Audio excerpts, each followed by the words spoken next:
네, 김영환입니다. 오늘 마지막 히브리서 메시지를 같이 한번 살펴보겠습니다. 모든 성경에, 특별히 서신서의 끝에 보면은 문안 인사가 있습니다. 감사했던 사람들에게 안부를 전해줄 것을, 또 서로 안부를 묻고 돌보라고 이야기를 합니다. 히브리서 시작한 지가 엊그제 같은데 벌써 마지막 시간이 되었습니다. 헤어질 때가 된 거죠. 이 히브리서와도 이제 우리가 잠시 헤어져 있지만 우리 인생도 누군가와 함께 있지만 또 언젠가는 헤어져야 하죠. 헤어지기 때문에 또 함께 있는 것이 의미가 있고 감사한 것 아니겠습니까? 우리가 함께 있을 때 서로 더 많이 축복하고 따뜻한 인사를 나누면 좋겠습니다. 히브리서 기자는 무엇보다 예수 그리스도로 말미암아 우리 가운데 즐거운 일이 이루어지기를 소망하고 있습니다. 그러니까 문안이나 어떠한 갈망을 전할 때 건강한 것도 좋고 화목한 것도 좋고 재물이 많은 것도 좋고 또 유명해지고 또 인기가 있는 것도 좋지만 어떤 것이 인생에 중요한 것일까요? 그것을 우리가 간구하고 또 그 축복이 임하도록 기도해 주는 것, 그것이 필요할 줄 믿습니다. 오늘날 우리는 수많은 사람들과 함께 살아갑니다. 그 사람들을 어떻게 세워주면 좋을까요? 제가 최근에 어떤 목회자를 만났는데 자기는 돌보지 않는데 주위 사람들을 열심히 돌봐요. 근데 본인은 힘들다고 이야기를 하더라고요. 근데 제가 그때 그런 얘기를 했습니다. 본인은 힘들지만 주위 사람들이 살아나니까 의미가 있다. 너무 자신을 안 돌보면 문제지만 자신이 건사하면서 많은 사람을 주님 앞으로 이끌고 또 이미 주님 앞에 있지만 그 사람들이 다시 힘을 얻어서 살아갈 수 있게 하는 것, 그것은 의미가 있는 것이죠. 히브리서 저자는 오늘 마지막 부탁을 우리에게 합니다. 그 부탁이 어떤 것일까요? 20절, 21절 말씀 같이 읽어보겠습니다.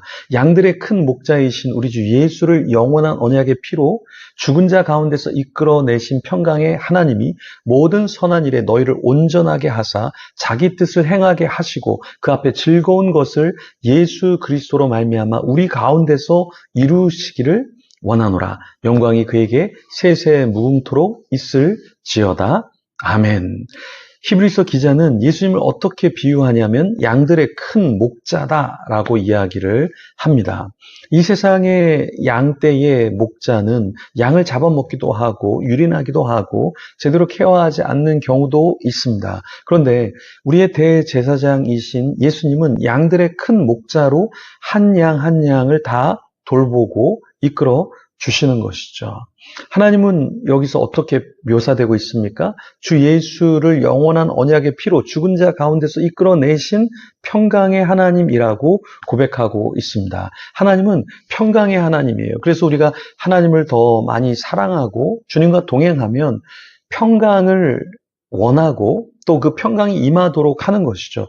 여러분, 공동체를 이룬다는 것은 쉬운 것이 아닙니다. 이번 우리가 크리스마스 때 청년들이 참 귀하게 준비하고 섬기는 모습을 보는데요.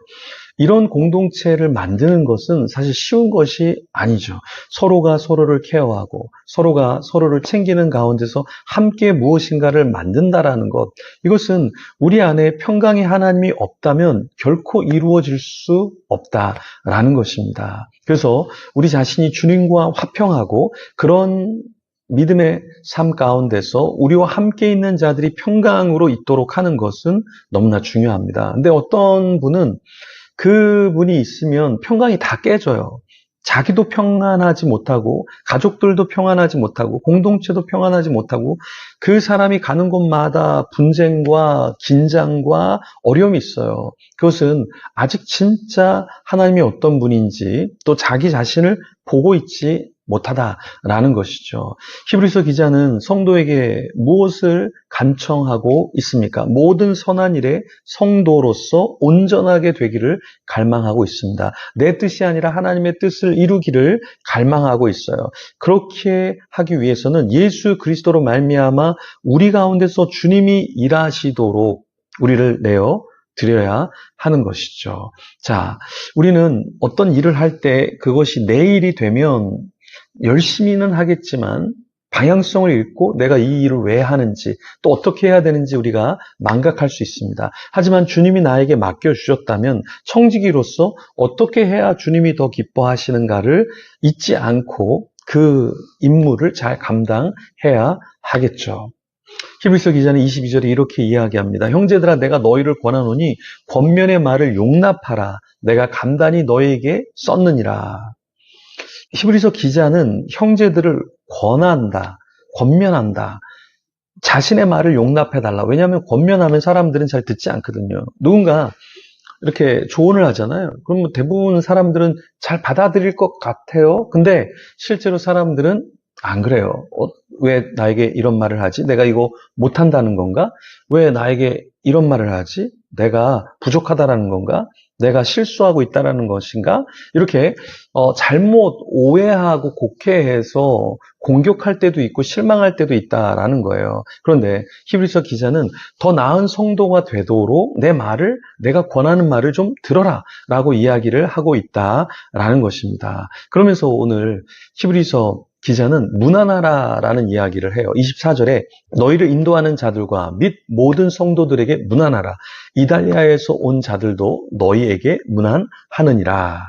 자, 여기 모든 성도들에게 문안하라라는 것은 어떤 특정한 사람, 내가 좋아하는 사람만 문안하는 것이 아니라 우리가 공동체 안에 있을 때 이 사람과도 인사하고 저 사람과도 인사하고 또 떨어져 있다가도 누군가 생각나면 기도하고 문자를 주고 카톡을 하고 전화를 하고 만나는 것, 이것이 문안 아니겠습니까? 그래서 이런 문안이 오늘날 더 많이 필요하다라는 거예요. 근데 어떤 사람은 이런 사람이 있어요. 왜 나한테 문안 안 해주지? 왜 나는 케어 안 해주지? 왜 나는 돌봐주지 않지? 왜 저 사람만 돌보지? 이것은 문안이 아니에요. 문안이라는 것은 뭐냐면 내가 필요를 느낄 때 다른 사람도 나의 문안이 필요하겠지. 그래서 그 문안을 해주는 거죠. 이게 성숙한 것이지 왜 나는 안 돌봐줘? 왜 나는 케어 안 해줘? 이렇게 한다면 주님이 원하시는 그 성도의 문안을 제대로 누리지 못하는 것이다. 문안이란 것은 무엇이냐? 내가 받기도 하지만 줄 줄도 아는 그런 지체가 되어야 한다라는 것입니다. 네.